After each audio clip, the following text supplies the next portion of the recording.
পল্লী কর্ম সহায়ক ফাউন্ডেশন PKSF-এর সহযোগিতায় নিরাপদ, গুণগত মান ও স্বাস্থ্যসম্মত মাংসের ব্যবসা করে অভাবনীয় সাফল্য অর্জন করা এক যুব উদ্যোক্তা আব্দুর রহমান রকি। দুপচাঁচিয়া উপজেলার পশ্চিম আলোহারি উত্তরপাড়া গ্রামের আবু বকর সিদ্দিকের পুত্র রকি পিতার সাথে বিগত 10 বছর ধরে স্থানীয় উপজেলা সদরে গরুর মাংস বিক্রি করে আসছেন। ইতিপূর্বে প্রতি মাসে 4টি গরু জবাই করে যৎসামান্য আয় দিয়ে সংসারের ব্যয় নির্বাহ সহজ ছিল না। তাকে আশার আলো দেখায় দাবি মৌলিক উন্নয়ন সংস্থা। যুক্ত করা হয় PKSF-এর আর্থিক সহায়তায়। এখন প্রতিদিন একটি, কোনো দিন একাধিক গরু জবাই করে মাংস বিক্রি হচ্ছে। মাসে কমপক্ষে 40টি গরু জবাই করে অনায়াসে মাংস বিক্রি হয়ে থাকে। এতে সব খরচ বাদ দিয়ে কমপক্ষে 1.5 লক্ষ টাকা নিট মুনাফা হয়ে থাকে। আমার নাম আব্দুর রহমান রকি। আমি একজন গোস্ত ব্যবসায়ী। আমার এই গোস্ত দোকান আমি 8 বছর হলো করি। আর্থিকভাবে স্বাবলম্বী না, এই জন্যে তেমন খুব একটা করতে পারি না, সপ্তাহে একটা করতে পারি। দাবি উন্নয়নমূলক সংস্থা আমাকে আর্থিক সহযোগিতা করেছে, তার জন্য আমি প্রতিদিন একটা করে, আমাদের 2টাও হয়, মাসে মোটামুটি 40টা করে আমি জবাই করতে পারি। তাতে আমি মোটামুটি স্বাবলম্বী। দাবি উন্নয়নমূলক সংস্থা আমাকে আলহামদুলিল্লাহ খুব ভালো একটা জিনিস দিয়েছে, আর্থিকভাবে আমাকে টাকা দিয়েছে, এই মেশিন দিয়েছে, একটা এসি কিনে দিয়েছে, ফ্রিজ দিয়েছে। আমার এখানে মানুষ গোস্ত নিতে আসে এবং মানসম্মত গোস্ত পাওয়া যায়, তাতে আমারই খুব ভালো। আমি এখন স্বাবলম্বী। আমার প্রতি মাসে 1 থেকে 1.5 লক্ষ টাকা আমার থাকে। আমি এই দোকান, আমাকে এই আর্থিক সহযোগিতা করার আগে আমি চাইছিলাম বিদেশ যেতে।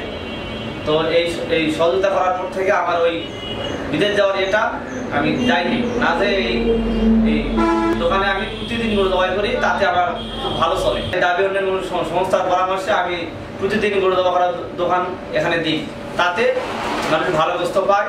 প্রতিদিন আমার 3,000, 3,500, 4,000 আমার থাকে এবং আমার দোকানে 5 জন কাজ করে।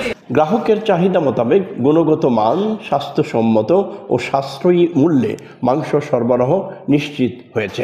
কাজেই প্রতিষ্ঠানের মাংস কেনার অধিক আগ্রহ ক্রেতাদের। মাংস ভালোভাবে পাওয়া যায়, ধুলাবালি থাকে না এবং বেশ সুন্দর এসি জায়গায় মাংস রাখা হয়, যার জন্য এখান থেকে আমরা নিই। আর পার ডেলি আড়া গরুর মাংস বিক্রি করে, যার জন্য আমরা এখান থেকে নিয়ে যাই।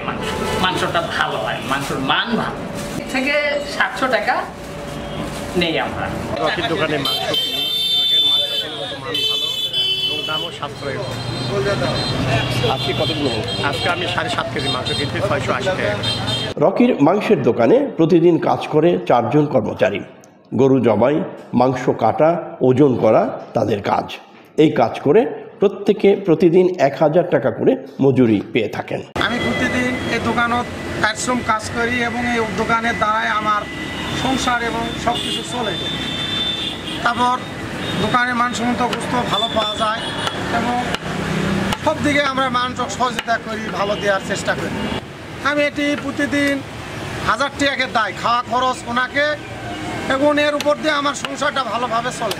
আমরা 4 জন করি, 2 জন লেবার আসেনি, ছুটি খাওয়াছে, আর আমি বর্তমানে একাই আছি। এখন কুরবানির পর ব্যবসা ছোটোখাটো হচ্ছে, কলে আমরা চলাচ্ছি। পল্লী কর্মসহায়ক ফাউন্ডেশন PKSF-এর অর্থায়নে বেসরকারি উন্নয়ন সংগঠন দাবি মৌলিক উন্নয়ন সংস্থা বাস্তবায়িত নিরাপদ মাংস ও দুগ্ধজাত পণ্যের বাজার উন্নয়ন শীর্ষক ভ্যালু চেইন উপপ্রকল্পের আওতায় আর্থিক ও কারিগরি সহায়তা ছাড়াও পরিকল্পনা, পরামর্শ ও বাজার সৃষ্টিতে সহায়তা প্রদান করা হয়েছে। পল্লী কর্মসহায়ক ফাউন্ডেশন PKSF-এর সহযোগিতায় দাবি মৌলিক উন্নয়ন সংস্থা RMTP মিট অ্যান্ড ডেয়ারি প্রকল্প বাস্তবায়ন করছে।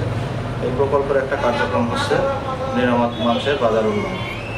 এই নিরাপদ মাংসের বাজার উন্নয়ন কর্মসূচির আওতায় রকি প্রামাণিককে আমরা বিভিন্ন ধরনের দাবি মৌলিক উন্নয়ন সংস্থা বিভিন্ন ধরনের কারিগরি ও আর্থিক সহায়তা প্রদান করছে, যার ফলে ওনার ব্যবসাটা পূর্বেই ছিল, এখন বড় পরিসরে শুরু করেছেন, যার ফলে ওনার এখানে 2-3 জন লোকের কর্মসংস্থান হয়েছে। পাশাপাশি উনি মাসে 30 থেকে 40টি গরু জবাই করে মাংস বাজারজাত করছেন এবং 300 থেকে 400 কেজি মাংস প্রতি মাসে প্যাকেটজাত করে ঢাকায় সরবরাহ করছে।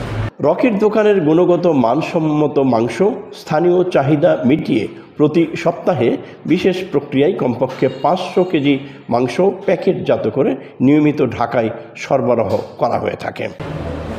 এখানে আধুনিকভাবে গোস্ত বিক্রি করার পাশাপাশি আমি বিশেষভাবে প্রক্রিয়াজাতকৃত প্যাকেট ঢাকাতে পাঠাই। প্রতি সপ্তাহে প্রায় 100 থেকে 150 কেজি, মাসে মোটামুটি 500 প্যাকেট, 500 কেজি, এক প্যাকেটে 1 কেজি করে রাখা হয়।